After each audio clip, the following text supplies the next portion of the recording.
Okay, we're going to do quotes today. We're going to do one quick quote by another guy named Hardy, just briefly, but the main focus is going to be on this guy, Havel. Havel's a very famous guy. I'll explain. This is him right here. He was president of Czechoslovakia. He was very helpful in Czechoslovakia becoming much more free during the 1990s, which was a big turnaround time for them. Okay, and he said some good things. He wrote a book called The Power of the Powerless. All right, so here is. We got to go, let me scroll up. Okay, LP Hartley, just one quote. The past is a foreign country. They do things differently there. Yeah, you learn from the past. Just a cute little quote. Okay, now here's the big dog of today. Vaclav Havel. He lived from 1936 to 2011. He was a playwright, then a dissident. President of Czech Republic, 1993 to 2003. Okay, now these quotes, we're going to go over them carefully because these are very important if you understand Eastern Europe, okay, and the Soviet Union. I know lots of people from those places. I've spoke to them in great length.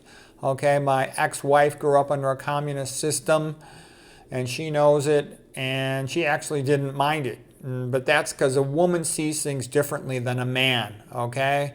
A man wants to strive and to excel and be the best he can be. You know, a woman wants money, take care of her kids. Most of them, they're not that ambitious, okay? Because my wife was like, oh, communism's not that bad. It's kind of easy.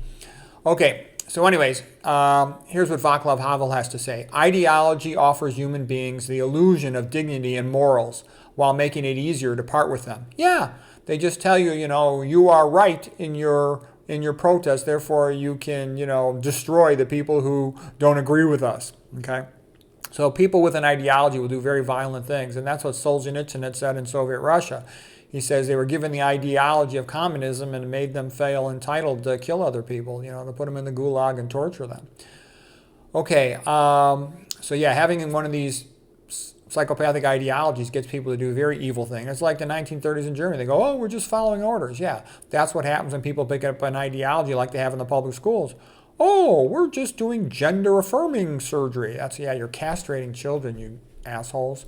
Okay, Havel continues. Education is the ability to perceive the hidden connections between phenomena, to understand what's really going on.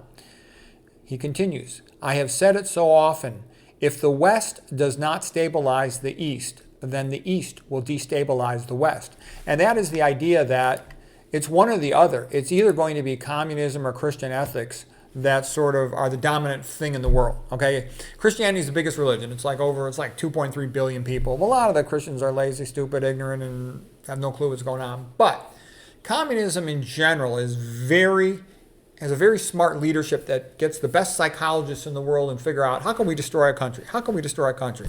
And the answer is easiest. Poison their water, make them stupid and weak and feminized, you know, take over their school system, make them hate their own people, hate their own country, turn them into atheists, make the women, you know, promiscuous feminists, you know, you just destroy the family, you know, depopulate them, promote homosexuality, gay, transgender, all this stuff, open up the you-know-what down south. Okay, that's how you destroy a country. Okay, and what I'm getting at here is there's a lot of people who believe that communism in Russia didn't really collapse. You know, when Ronald Reagan said, tear down this wall, and Gorbachev actually came to the United States, I think, to work on developing communism in the United States. What am I saying is that? What I'm saying is that when there was overt communism in Russia, it strengthened the United States because people said, we are good, in God we trust. We all said the Pledge of Allegiance. We are not godless communism, that shithole where everybody's starving and poor. The place sucks, okay? So I remember growing up, I was a wrestler, and pretty good wrestler, and I hung around with guys that are world and Olympic champions, and that was the mentality. These godless communists, they suck. They've turned Russia into a shithole. No longer produces any good art, any good music, any good literature. It's just a giant slave camp shithole, all right? Communism sucks, all right? And so what I'm trying to say is what communism did, you know, and Ronald Reagan called it the evil empire, what it did was it just pretended to collapse.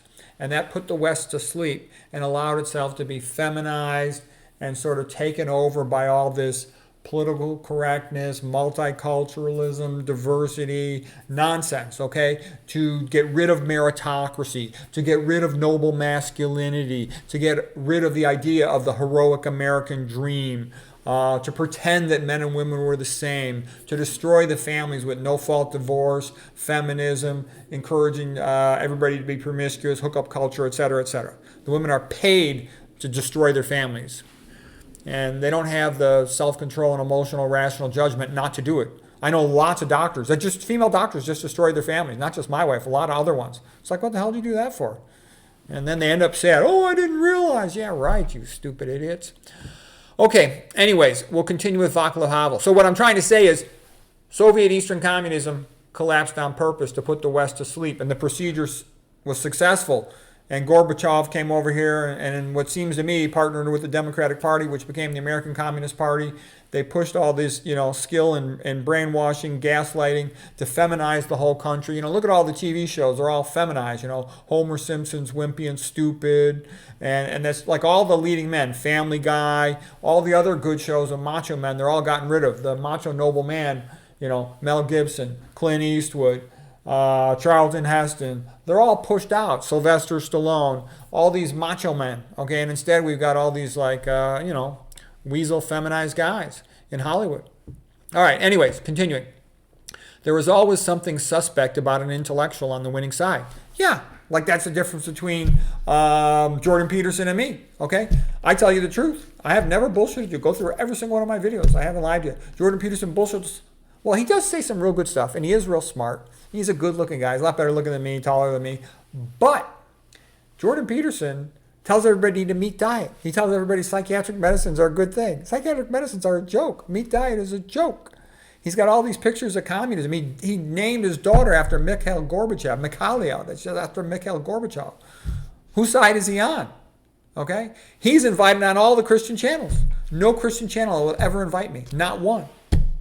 I'm persona non grata, okay? And I'm a real devout Christian, okay? He's not a Christian. He refuses to say he believes in God. He refuses to say, Jesus Christ is a Savior. He's not a Christian, please. Anyways, okay.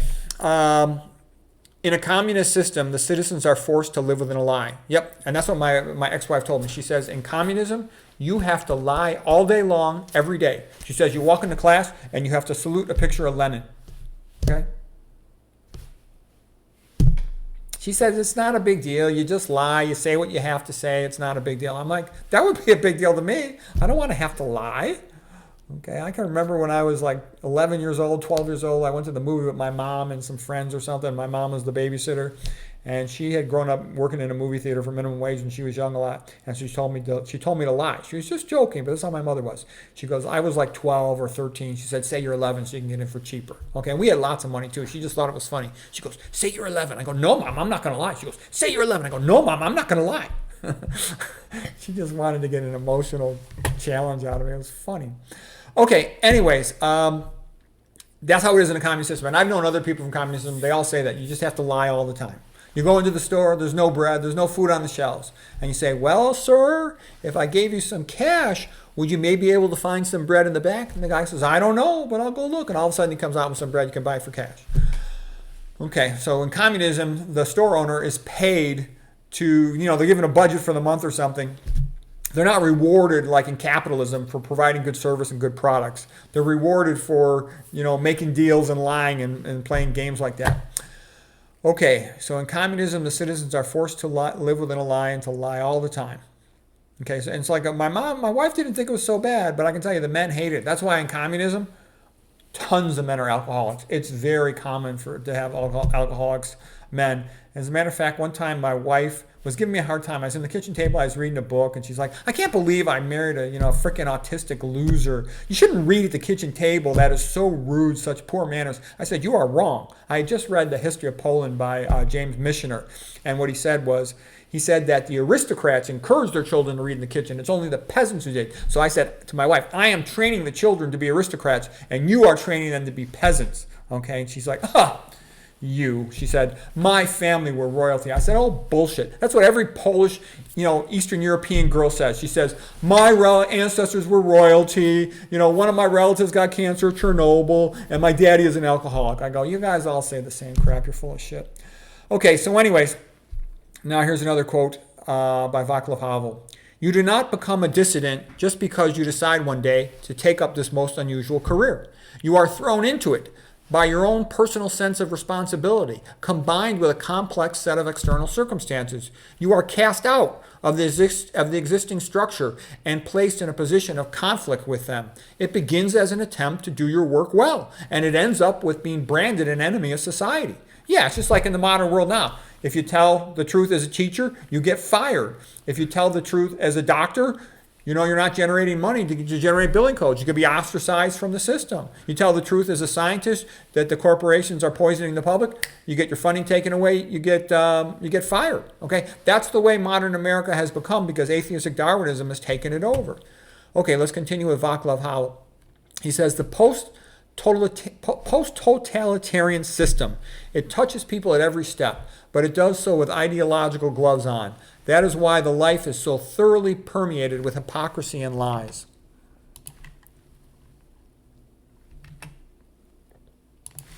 Government bureaucracy is called popular government, but the working class is enslaved in the name of the working class, but it's all controlled, fake elections. The complete degradation of the individual is presented as his or her liberation. Okay?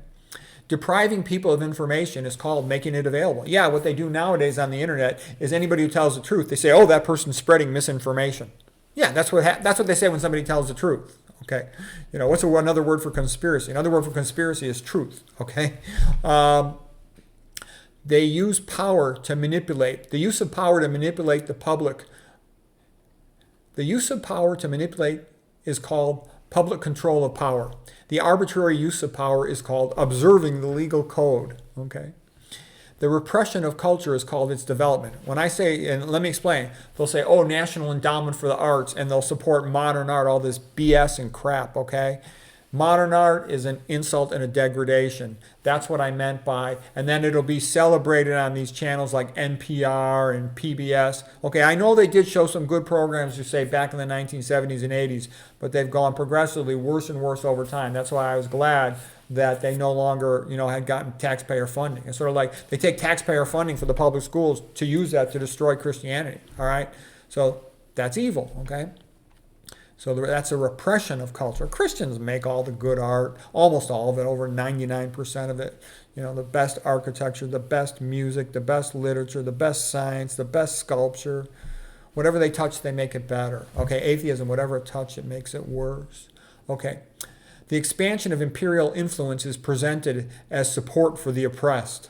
The lack of free expression becomes the highest form of so-called freedom. Farcical elections become the highest form of democracy. Banning independent thought becomes the scientific method. Military occupation becomes fraternal assistance. Because the regime is captive to its own lies, it must falsify everything. It falsifies statistics. It pretends not to possess an omnipotent and unprincipled police apparatus. It pretends to respect human rights. It pretends to persecute no one. It pretends to fear nothing. It pretends to pretend nothing. If the main pillar of the system is living a lie, then it is not surprising that the fundamental threat to it is living the truth. That's why it's so important that Christians right now, you have a little window of freedom when you can speak the truth. Who knows how long it's going to last? Speak it as loud as you can, and hopefully it'll kind of come back to life in this country, and all the dummies, there's so many of them, will start to realize, what they almost lost for good, and we won't lose it in the future. We can keep free speech in this country, that we'll be able to keep Constitution, that we'll be able to keep Christian ethics. Okay, that we'll be able to keep capitalism where we have a chance to be rich. Back in the 1970s, America was so rich. All my friends, except for one divorced friend, the parents were married and they were wealthy. Mama didn't have to work. It was easy for one parent's salary to pay for a very nice house. Okay, my father made more money in 1 year than he had paid for his entire mortgage for his house. That's how wealthy the place was. Okay, and he wasn't like an extraordinarily wealthy doctor. Doctors were just really wealthy back then, and so were his other friends. I know him. Okay. Why was Solzhenitsyn driven out of his own country, out of Soviet Russia? Certainly not because he represented a real unit of power. That is not because any one of the regime's representatives felt he might unseat them or take their place in government. Solzhenitsyn's expulsion was something else. It was a desperate attempt to plug up the dreadful wellspring of truth. You should read his book, Solzhenitsyn's, by the way. Gulag Archipelago, A Day in the Life of Ivan Denisovich. They're magnificent. Watch his speeches. Look up his quotes. The guy was brilliant, okay? He had been a tank commander, in World War II, going into Germany, and he sort of expected that he would be celebrated on his return as a hero. Instead, they're like, you have been corrupted by the West, threw him in the gulag, kept him there a long time. And then they needed mathematics teachers, so they let him out for a while, and he taught math in school for a while. And in his mind's eye, while he was in prison, he had sort of written the entire book in his head, and all the things he saw in the concentration camps and the gulags, all the men dying, and everything he learned from that. Okay, and he started to write about it and teach about it. And they almost, bumped him off a whole bunch of times. Finally, he came to USA for a while, too. He was a brilliant man. He's a great man. His book is great. The two best books that ever came out of Soviet Russia are Dr. Zhivago and Gulag Archipelago by Alexander Solzhenitsyn. Dr. Zhivago is by Boris Pasternak. Those are the two best things. So the only thing any good that came out of Soviet Russia from a literary point of view was something that criticized the regime. Okay, so let's go back to Solzhenitsyn. Okay, so they wanted to shut down his teaching because they were afraid that someday it would produce political debacles unpredictable in their consequences. And so the post-totalitarian system behaved in a characteristic way. It defended the integrity of the world of appearances in order to defend itself. For the crust presented by the life of lies is made of strange stuff. As long as it seals off hermetically the entire society, it appears to be made of stone. But the moment someone breaks through in one place, when one person cries out, "The emperor has no clothes," then a single person breaks the rules of the game. When a single person breaks the rules of the game, thus exposing it as a game, everything suddenly appears in another light. And the whole crust then is seen to be made out of a tissue at the point of tearing and disintegrating uncontrollably. Okay, that's Vaclav Havel from The Power of the Powerless. All right. Okay, well, I hope you found that interesting and useful.